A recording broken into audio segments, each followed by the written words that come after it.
Muling pumirma ng kontrata sa GMA Network ang Kapuso News anchor at host na si Pia Arcangel. Nanguna sa contract signing sina GMA Network President and CEO Gilberto R. Duave Jr., Senior Vice President and Head for GMA Integrated News, Regional TV and Synergy, Oliver Victor V. Amoroso, at Vice President and Deputy Head for News Programs and Specials Division, Michelle S. Seva. Sa isang video message naman, nagpahayag ng kanyang pagbati si GMA Network Chairman Attorney Felipe L. Gozon. Sa loob na mahigit 2 dekada, naging bahagi na ng tahanang Pilipino si Pia sa kanyang paghahatid impormasyon sa TV at sa online platforms. Sa muli niyang pagpirma, mananatili siya bilang anchor ng 24 Oras Weekend at Saksi.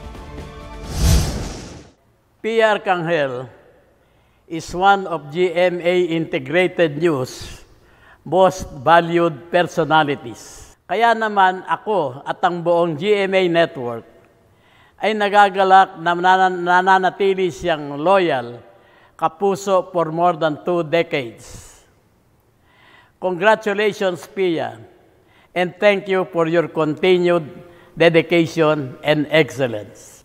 Isa akong tagahanga ni Pia at nagpapasalamat sa pagkakataon, Pia, na pasalamatan ka dahil isa kang ehemplo ng tunay at inaasam-asam na kapuso.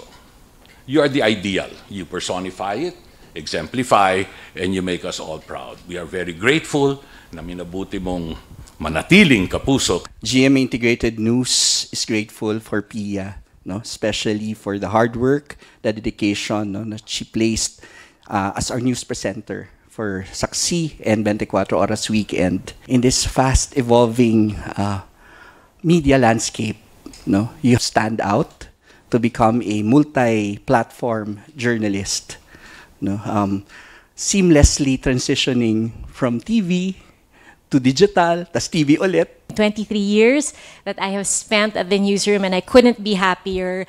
Napakarami ko pong natutunan dito sa GMA. Sabi nga po ng mga teacher ko noon nung nag-aaral pa kami, parang always make sure you go to a workplace where you will be happy. And that I have found here in GMA.